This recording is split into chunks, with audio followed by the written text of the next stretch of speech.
Why do people call these kinds of videos set reviews? It's not like they have played with the cards already. The best they can do is to offer their insights into what they think cards will be able to do, what they think cards will slot into which decks, what they think about which cards will be good, which cards will be bad, how the class balance will be affected.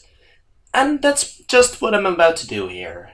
Good morning everyone, my name is Rooster, and this is a card preview for the One Night in Karazhan, and in this episode we will take a look at the neutral cards, and possibly a couple of class cards which just happen to fit the same theme as a couple of neutral cards here.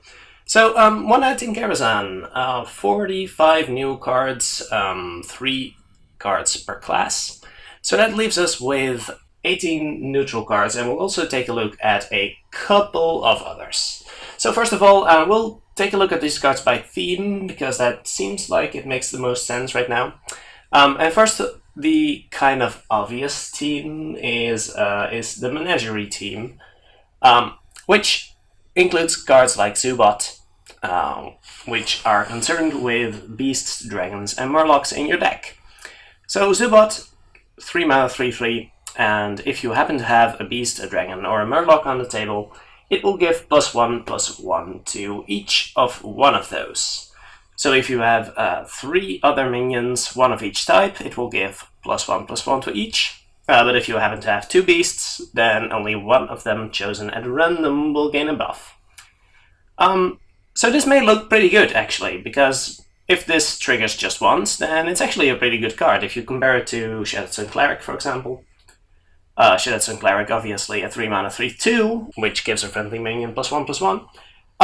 Used to be a pretty reasonable card, and if you actually add 1 health to the card, then it's not an unreasonable 3-drop. It's not exactly what you want to be doing, of course, but it's not embarrassing to play by itself on turn 3. And this does have the amazing upside of possibly buffing 2 or even 3 other minions. However, do think to yourself, am I actually going to put beasts, dragons, and murlocs in my deck? Because we are actually looking at kind of a zoo deck here, which doesn't really run all that many beasts or dragons or murlocs right now. If we're looking at a standard zoo list, they run Direwolf Alphas, and that's pretty much it when concerning these minions over here. So you would probably have to resort to running kind of subpar minions if you want to make use of this effect. I'm not entirely convinced. A deck could be constructed to make use of these kinds of cards, but I'm not holding out hope. Another card that is actually quite similar to this one will be Menagerie Magician, which is a 5 mana 4/4 with a very similar effect, only it gives +2/+2.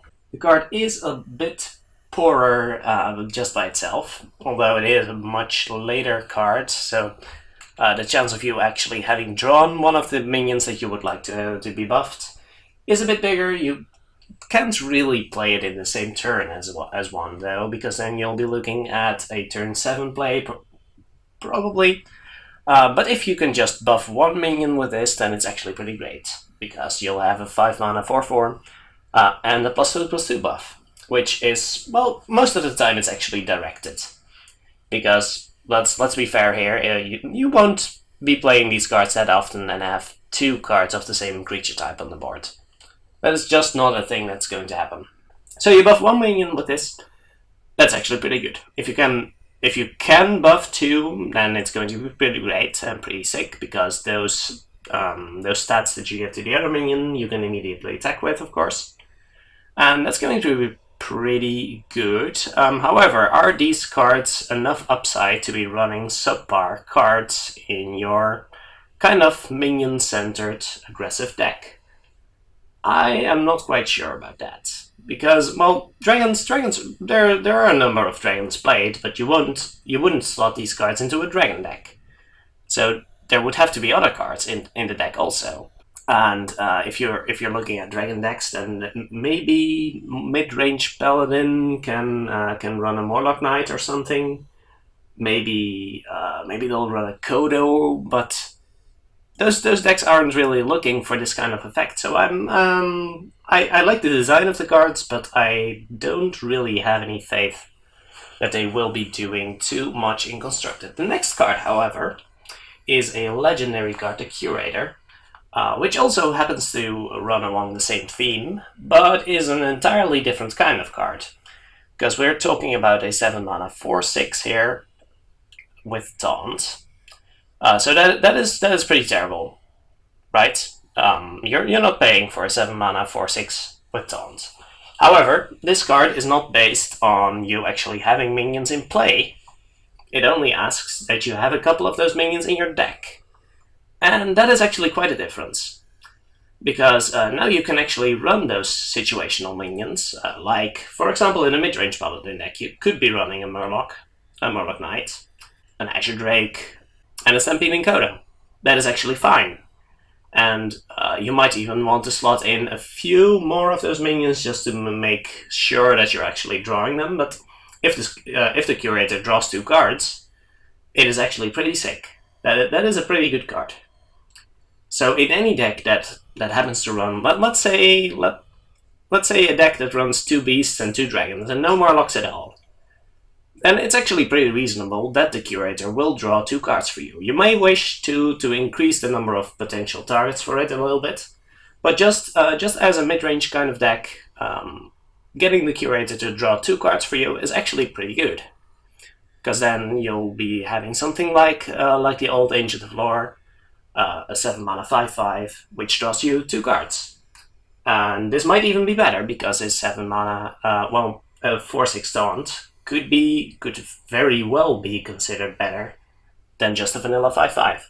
So yeah, I do think this is a pretty exceptional card, and I don't think the price to pay in terms of deck construction is too much, because in contrast to the other 2 cards here, you're not actually expected to have minions on the board of those creature types. So in order to make Zoobot work, you would have to run quite a significant number of beasts, dragons, or Murlocs. But in order to make the Curator work, you only need a very few. So your card quality doesn't suffer enough for running this card, which makes it pretty good. There is also, of course, the added benefit that if you're looking for a specific beast, dragon, or Murloc, you could just run that single dragon, Murloc, or dragon. So, for example, if you're looking for an Alexstrasza, if you're looking for a Malagos, if you're looking for Stampeding Kodo, then that could be the only target that the Curator has in your deck, and it would be guaranteed to always draw that card. It is as if you would run an additional copy of that card in your deck. Of course, there is the chance of you actually drawing that card before the Curator, but then you're probably happy to have that card in your hand, because if you're running the Curator for that purpose, then that card is very central to your deck's tactic, and just having the card in your hand gives you your win condition. So the Curator can function as a second copy of your win condition card if that card is a beast, dragon, or Murloc. So that's pretty sweet. I definitely see this card having a lot of potential. So on to the next theme within the cards of Karazhan, which is spell synergy. There are quite a number of minions that have some kind of synergy with spells you're casting.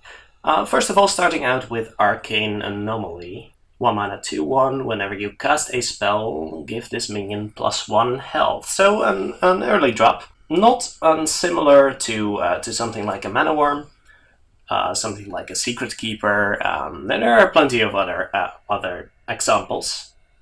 You could think about running this card in a priest deck, for example. If you Power Word Shield this, you play this, you coin, and you Power Word Shield this, you'll have a 2/4 or a 2/5 minion, which is pretty reasonable.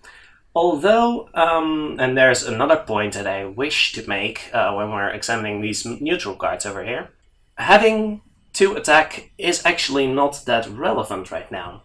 Because with the great amount of warriors you're facing on ladder, and with aggro Shaman still being a really popular deck, it is actually quite important for you to be able to deal 3 damage. Because you need to be able to get rid of a Tunnel Trog, you need to be able to get rid of Feral Spirits, Alexstrasza's Champions, And it is not actually that relevant whether your minion has 2 or 3 health, because they both die to Fiery War Axe regardless. So that is why 2/3s are not actually that great, and this could definitely be a 2/3. It doesn't necessarily have to be, but the main point here is having 2 attack isn't actually all that great. If, however, the meta would change a little bit and contain more 3/2 minions, for example, or 2/2 minions, or just a bit more of a friendly environment for 2/1 minions in general, then this card could turn out to be actually pretty good. So while I don't think this is the minion you're looking for right now, it could definitely serve a purpose at some point down the line. Next card to look at is the Arcane Giant. This is another giant in the line of 8/8 minions that have a cost reduction effect depending on the current circumstances, and this in the same vein as the Frost Giant, gets a discount for every spell you've cast this game, in contrast to -1 for every time you've cast your hero power, which the Frost Giant had. And especially since there are quite a number of spell-focused decks on the ladder right now, for example the more controlling mage decks, this would work quite nicely with. The spell-focused druid decks would be pretty nice. And there have even been some spell-focused priest decks that may or may not actually work against the current environment. So this card could be pretty sweet. We'll have to see whether the card still works when thrown into the environment, and perhaps the meta will have to shape a little bit to accommodate the Arcane Giant. Perhaps we will see a resurgence of big hunters, for example, if this card turns out to be really popular. But regardless, Arcane Giants can be pretty great in actually quite a number of decks right now. And the same goes for the next card we're looking at here, which is Medivh the Guardian, 8-mana legendary minion, 7/7, with a battle cry of equipping Atiyesh. I do hope I'm pronouncing that correctly. What does Atiyesh do? Atiyesh, after you cast a spell, you summon a random minion of that cost. So pretty much the Summoning Stone effect is will only trigger 3 times, because the weapon loses 1 durability every time this happens. But it can also be used as a normal weapon, which is not completely irrelevant. You may just want to smash your opponent's face in if they're down to 1 health.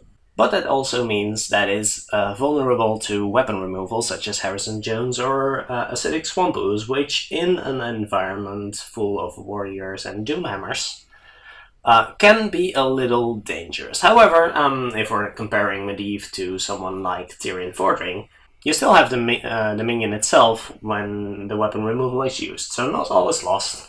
Tirion is, after all, still an 8-mana 6/6 Taunt Divine Shield, and Medivh will still be a 7/7 even if its weapon is destroyed. So it's not all awful. You'll definitely be sad about losing the weapon, definitely, but having the Atiyesh be a weapon is also an advantage, because the minion needs to be dealt with by 2 separate sources. There are hardly any cards that will deal with both the weapon and the minion at once.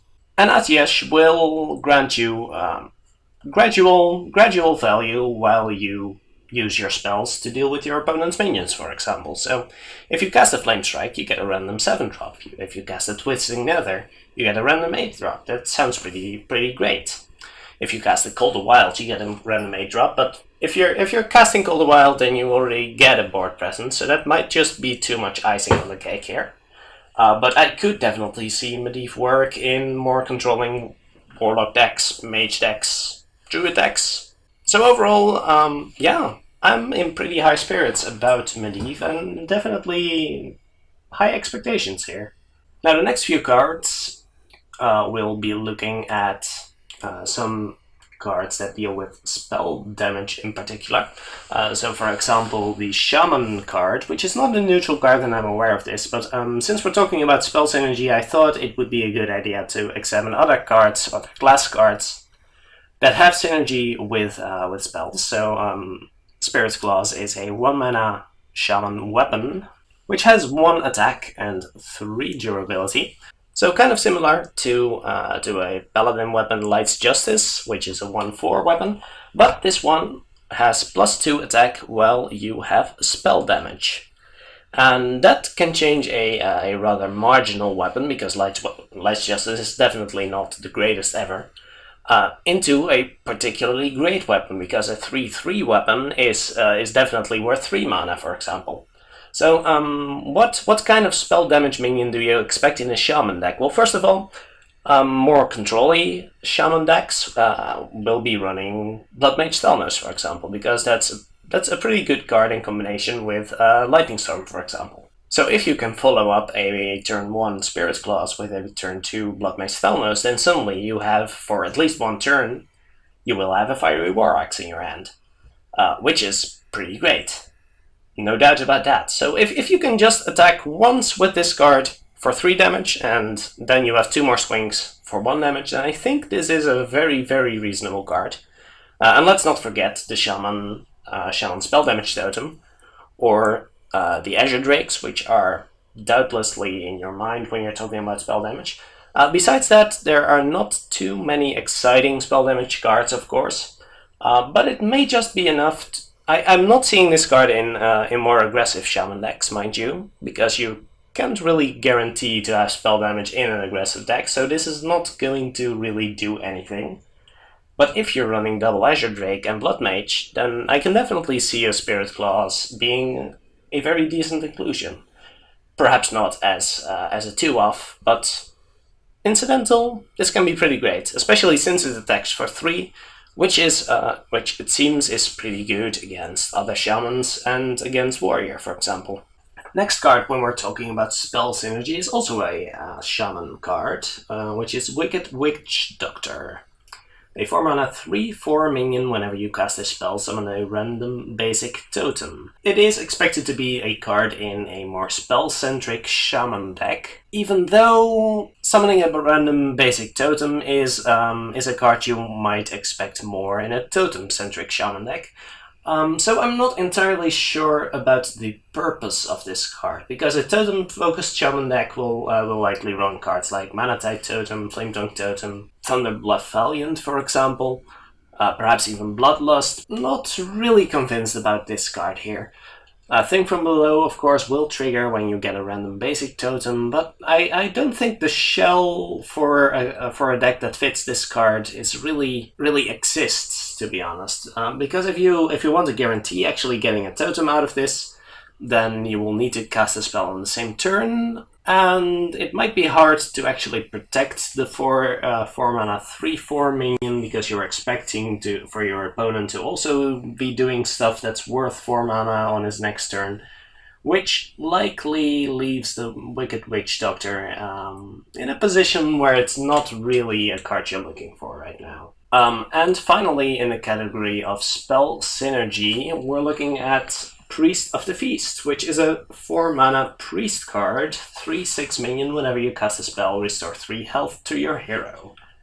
So, while this may look like a spell synergy card, this is actually just a pretty reasonable minion for priest. We can compare it to the Priest Cthulhu minion, which is also a 4-mana 3/6, which is a pretty good stat line altogether. I do like the 4-mana 3/6 stat line for Priest, and we can also compare this to a card that hasn't been all that popular, but has popped up in some of the more grindy control decks. Tournament Medic, which is a 4-mana 1/8, with an Inspire trigger of restoring 2 health to your hero. I don't think the card has seen play in Priest in particular. The incidental healing to your hero while you're using your hero power, so for example in a warrior deck or perhaps even a mage deck, did prove valuable, and the high health did mean that an aggressive opponent had to deal with the minion, because otherwise you would just gain the incremental value, and healing 3 health to your hero is not irrelevant if you're facing an aggressive deck. So this can definitely be a role player, I think.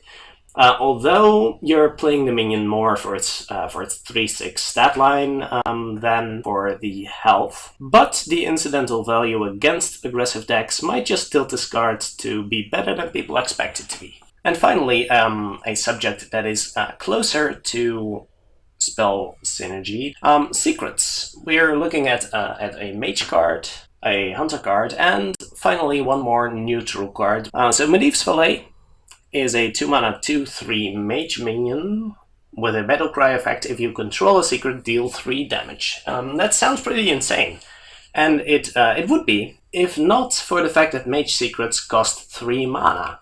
So on a natural curve, you would play a secret on 3 mana, and then play Medivh's Valet at the earliest on turn 4. And that leaves you with an awkward hole in your curve, because on 4 mana available, you would like to spend 4 mana. If this card were, for example, a 4 mana 4/5 with the same text, this card would be much better, I think. It is, of course, not irrelevant that the card can be played as a 2 mana 2/3 if necessary. You won't have a secret most of the time if you're playing this on turn 2. In some situations, that might actually be the right call. I'm not sure this card really has a home, because secrets in Mage aren't really... They don't provide the tempo that you would expect from a 3-mana secret. So this doesn't really feel at home in a Freeze Mage deck, because the Freeze Mage is not really that interested in a 2-mana 2/3 minion. And the Tempo Mage deck doesn't really have a use for the secrets that this card requires to be effective. So I don't know whether this card has a home. It is a very, very competitively statted card. I just don't know if there's any deck that is interested in in the card, and that might be a little sad. In Wild, this card may just be bonkers. Definitely would give it a try in combination with Mad Scientist. That sounds pretty sick. Second card we're talking about here is a Hunter card, Cloaked Huntress, 3 mana 3/4 minion, so also quite possibly even more competitively statted than the Valet. And the tagline for this card is your secrets cost 0. And that might look particularly insane, and it might very well be, because this does allow you to, on turn 3, play the Huntress, and then just empty your hand from all secrets and get 3 secrets in play, for example. And that's a big tempo swing, but that does mean that you're just emptying your hand. And it also does require that you play a lot of secrets in your deck, which I don't know whether hunters would stock up on secrets that often. There is a new hunter secret, which we will talk about in the next episode. The tempo swing of just playing this on turn 3 and then playing 1 secret, a freezing trap for example, for free, is pretty big. I don't know whether you would stock your deck chock full of secrets. That doesn't seem like the greatest idea to me. This card might also be very, very reasonable in a lock and load deck, because that does mean that you can play the Cloaked Huntress, then you can play lock and load, so that's 5 mana, but then you can play every secret for free and get a Hunter card from the lock and load, which might even be a secret which you can play for free. So that sounds pretty good, and that might actually be the best place for this kind of card. But even if you don't have any secrets in hand, this is still a 3 mana 3/4, which is very, very competitively statted for this metagame, I feel. Just a vanilla 3 mana 3/4 wouldn't be terrible. So I like this card a lot. Might not be an immediate inclusion in mid-range Hunter, but I can definitely see this card have a home pretty soon. And finally, if you are building a more secret-focused Mage or Hunter, or perhaps even Paladin deck, you might think about including Avian Watcher in your deck, because that is a new minion, 5 mana 3/6 neutral card. But with a Battlecry effect, if you control a secret, gain +1/+1 and taunt. So that would bring it up to a 4/7 taunt for only 5 mana, which is very, very competitively statted. Might provide a really big roadblock. The caveat here, of course, is that you do need to have a secret available when you're playing this card. So you would need a secret that your opponent isn't going to trigger on his or her next turn, which might give this card a home in a slower Mage deck. Which might also be the place for Medivh's Valet, so that could be pretty reasonable. Could also work in a slower, more spell-focused Hunter deck. Not an immediate inclusion in any of the decks that currently populate the ladder, but its existence does make a more secret-focused, more spell-focused Mage or Hunter deck more likely. Would I play this in a Paladin deck? Probably not. There's a couple of dragon-focused cards, for example Netherspite Historian, which is a 2-mana 1/3 minion battlecry. If you're holding a dragon, discover a dragon.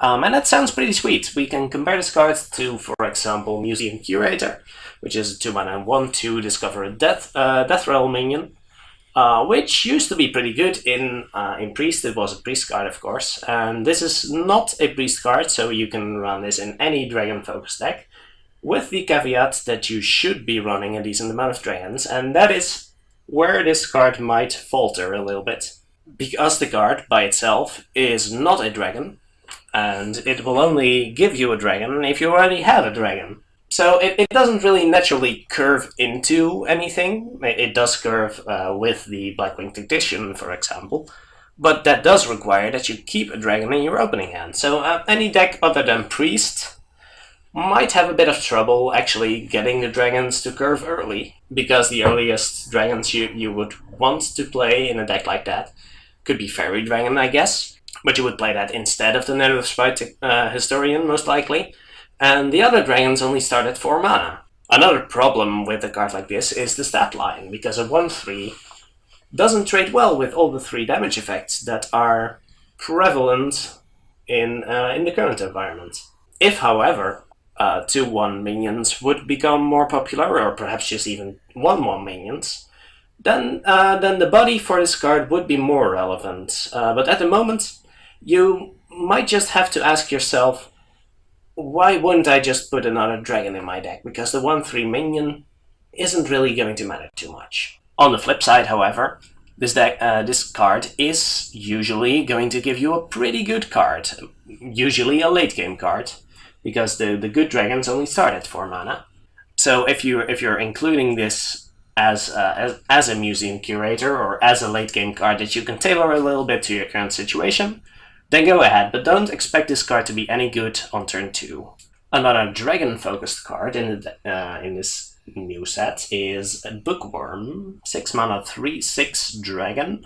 With Battlecry, if you're holding a dragon, destroy an enemy minion with attack 3 or less, which is something like a Stampeding Kodo, something like a Cabal Shadow Priest, somewhere between the two, actually. With the added bonus that you can actually target which minion you would like to destroy. You're not stealing it, but you are a little more lenient with what you are able to destroy, because you're destroying a minion with attack 3 or less, compared to the 2 or less that those minions would add. Shadowward Pain isn't actually the greatest card in the current environment, but if you can staple it to a minion which is admittedly not very competitively statted, but it is an actual dragon, and it is a 2-for-1, even if the minion isn't the greatest thing you would want to do. It could definitely serve a purpose. You would have to find a slower dragon deck, though, and it probably wouldn't be Priest, because Priest already has a pretty nice set of cards to play on 6 mana. Which is kind of the problem with this card. So I could perhaps see a card like this working, perhaps as a replacement for Stampeding Kodo in a Paladin deck.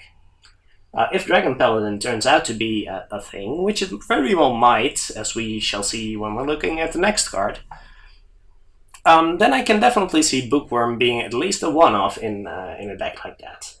But otherwise, I don't think Dragon Priest is really looking for this. I don't think Dragon Warrior is looking for a card like this, mostly because Dragon Warrior, as we know it right now, is just too aggressive and would rather play a Synclana 6/6 dragon than play a more card advantage focused Bookworm like this. So next card, as I alluded to, is a Paladin card, Nightbane Templar, 3 mana 2/3 minion, which is actually not really what you're looking for right now. Because 2/3 is not a great stat line even for a 2 mana minion, but if you do have a dragon in your hand, this card will summon 2 1/1 whelps for you. So that does bring the card up to a pretty decent level. If you're actually making some use out of the 1/1 whelps, if only to combat a more aggressive opponent, then I can definitely see this card proving very valuable for a Dragon Paladin deck. Let's not overstate the importance of this card, however. It is only giving you one extra 1/1 minion compared to Razor Fan Hunter, which isn't exactly tearing down the meta right now. But it can definitely be a very decent role player in a Dragon Paladin deck, which I definitely think people will be experimenting with starting next week. So the final few neutral cards don't really have an overarching theme, so I'll just call it Miscellaneous. And first of all, looking at Pompous Thespian, 2 mana 3/2 taunt. I won't waste too many words on a card like this. It is there, it is better than Frostwolf Grunt. Frostwolf Grunt wasn't exactly making people cry in the corner, and neither will this card, even though 3 attack, as I've mentioned plenty of times today, is a lot better than 2 attack, so it is definitely better right now, at least, than a 2 mana 2/3 taunt would be, surprisingly. I don't think it serves any purpose in the current meta, but some people might try it out. The stat line is decent. Next card is Pantry Spider, 3 mana 1/3, Battlecry, summon a 1/3 spider. Both of them are beasts, which will be the thing that is actually the relevant part about this card, I feel. I don't think, however, that either Druid or Hunter will be interested in this card.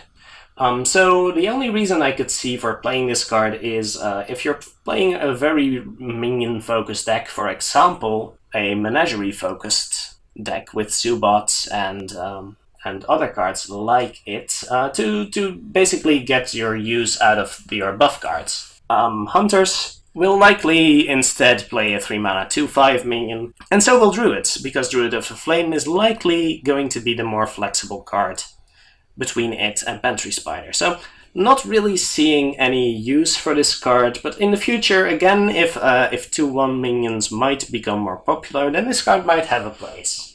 But right now, it is just too vulnerable, even though it is split among 2 bodies. Arcanosmith, however, is another card that is split among 2 bodies, and has a much more interesting distribution, I think. A 4 mana 3/2 minion, we've seen that before in Zeril Poisoned Mind, coincidentally. But this one summons a 0/5 minion with Taunt, which is really curious.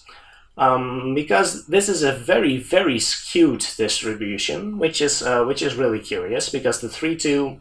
The 3 attack from this card isn't shared with the part that has Taunt, which makes the Taunt actually kind of weak, but also allows the Taunt to be quite big. So it will definitely block a decent amount of damage that is incoming, perhaps even 2 or more minions worth, and probably leaves the 3/2 alive to attack in return. Is this card better than Sentient Shieldmaster, for example? That remains to be seen, but even Shieldbearer has in the past, a Shieldbearer being a 1 mana 0/4 minion, has seen play in Zoo decks in the past, which is actually really curious. So a Zoo-ish deck might actually have some use for a card like this, which you wouldn't expect at first. But I wouldn't just throw this card in the trash right away. It definitely has a home. I don't know if it's good enough, but it's worth keeping in mind at the very least. Because if you can put it right next to a Flintstone Totem, for example, then suddenly the Taunt does have attack, and you can do some pretty meaningful stuff with a card like this. Next card, Runic Egg, would require a kind of same shell as I've talked about with the Arcanosmith. Instead, this is a 1 mana 0/2 minion with Death Rattle, draw a card, so kind of similar to cards like Dragon Egg or Nerubian Egg. But this one, instead of giving you instant board presence whenever it dies, it will give you your card advantage back. So generally, decks which are minion-focused will have plenty of buff effects to make sure that this can actually deal some damage. And then you can get your value out of the death roll. I just don't think those decks are interested in getting the card value back, but instead would much prefer some immediate board presence instead. Perhaps a non-Warlock Zoo-style deck might be interested in a card like this. We just don't have a lot of decks like that. Warlock is definitely not interested in Runic Egg, so you would have to be a a board-centric deck, which has a lot of buff effects, but doesn't have a lot of card draw. And a deck like that might be interested in Runic Egg. So it definitely has its niche. I just don't think that niche is there yet.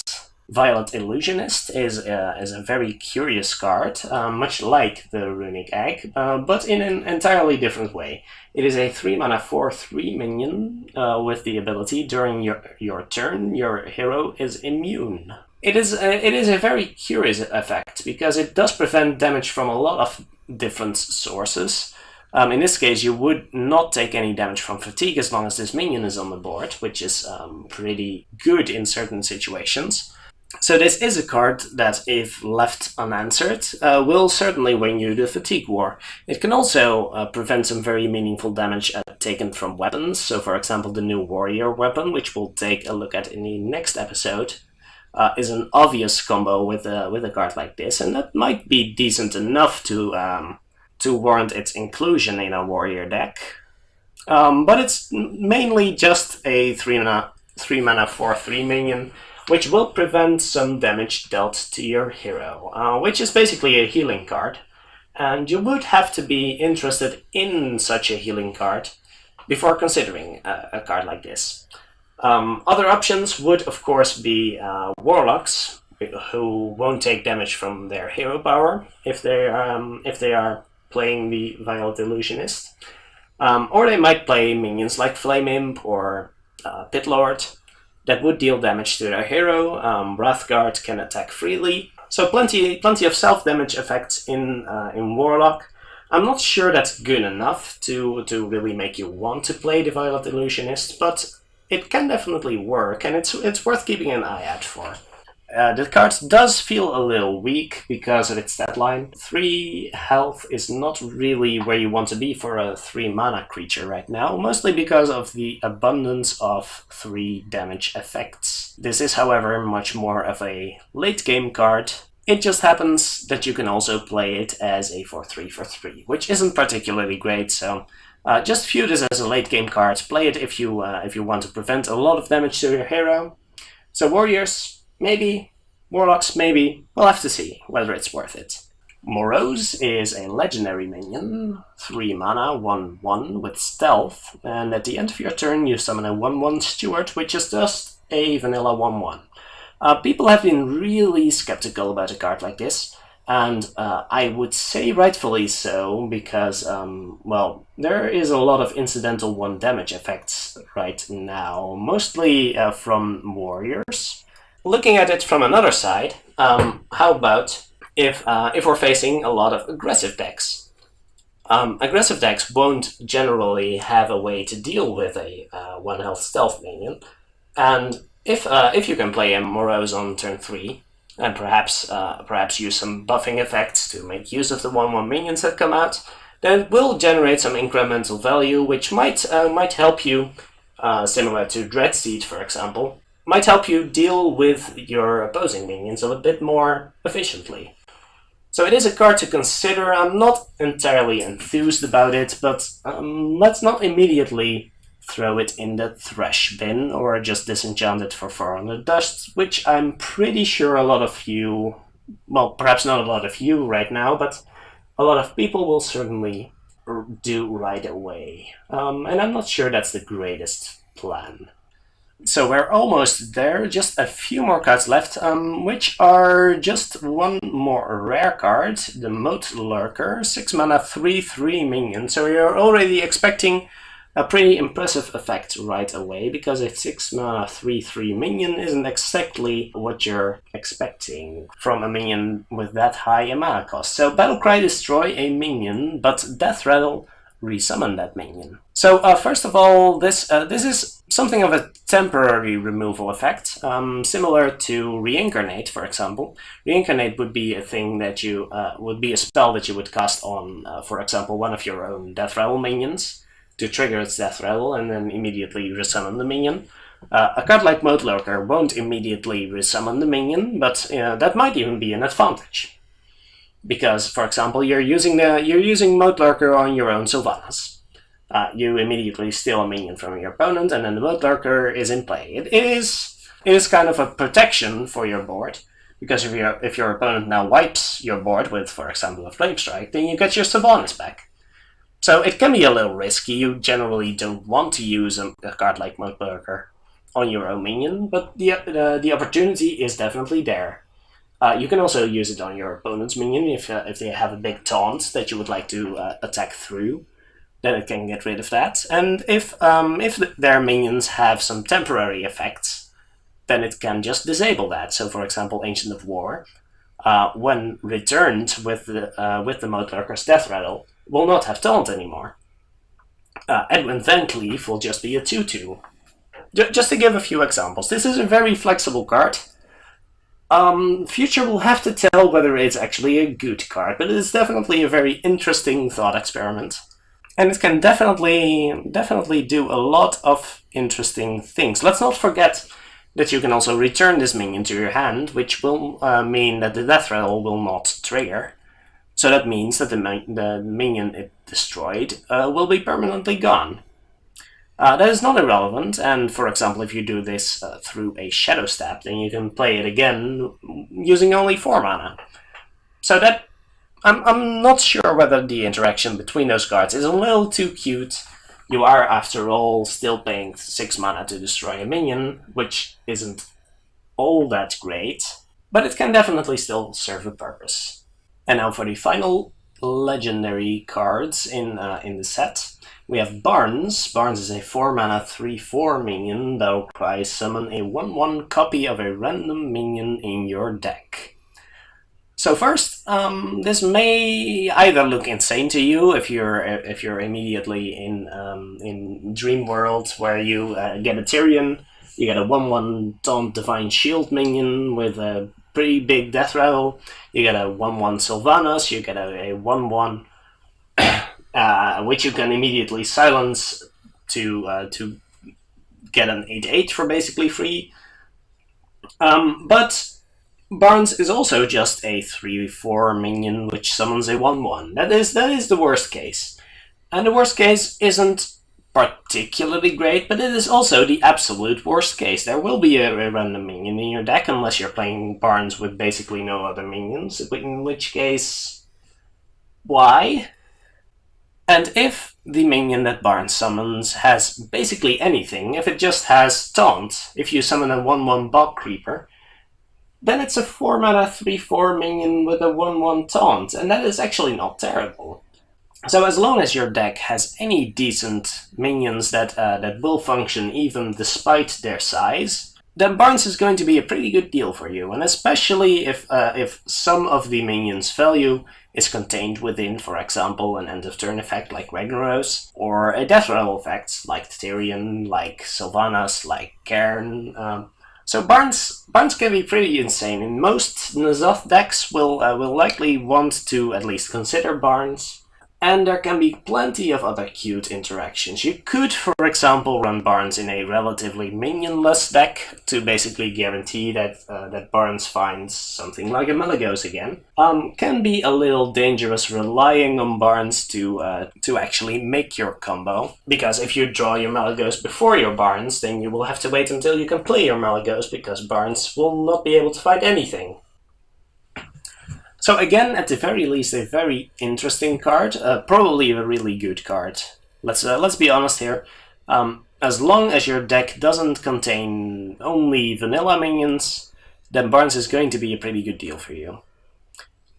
So we probably won't see Barnes in Zooish decks, but basically any mid-range or control deck might at the very least strongly consider including Barnes, which is a pretty good sign for a new legendary. Yeah, definitely looking forward to playing with this card. And finally, we have one more legendary to talk about, which is Prince Malchezaar. 5 mana 5/6 demon. When the game starts, add 5 extra legendary minions to your deck. So people have immediately considered using Malchezaar in a fatigue-based deck, and if you have 5 extra cards in your deck, then of course the Fatigue War is looking pretty good.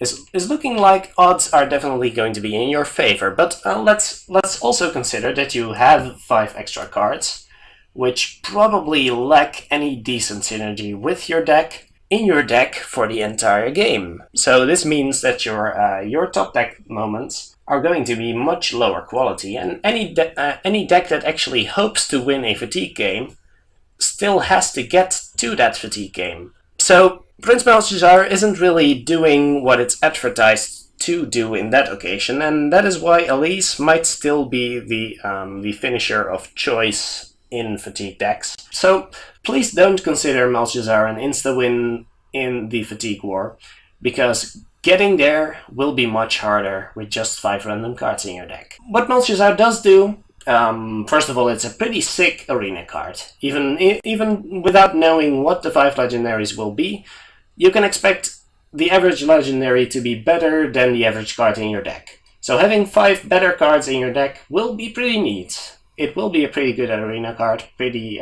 much first pickable.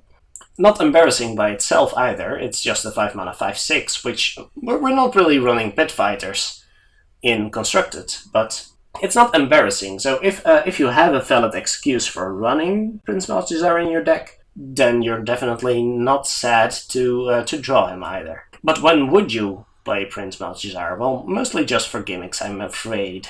I don't think that the card has any real purpose, except of course if you're just not sure about the quality of your deck. So for a very new player, if you don't own a lot of legendaries, it can just be worth it to throw up Prince Malchezaar into a random deck and see what all of the other legendaries are about. Just to get some play experience with all of these other fancy legendary cards.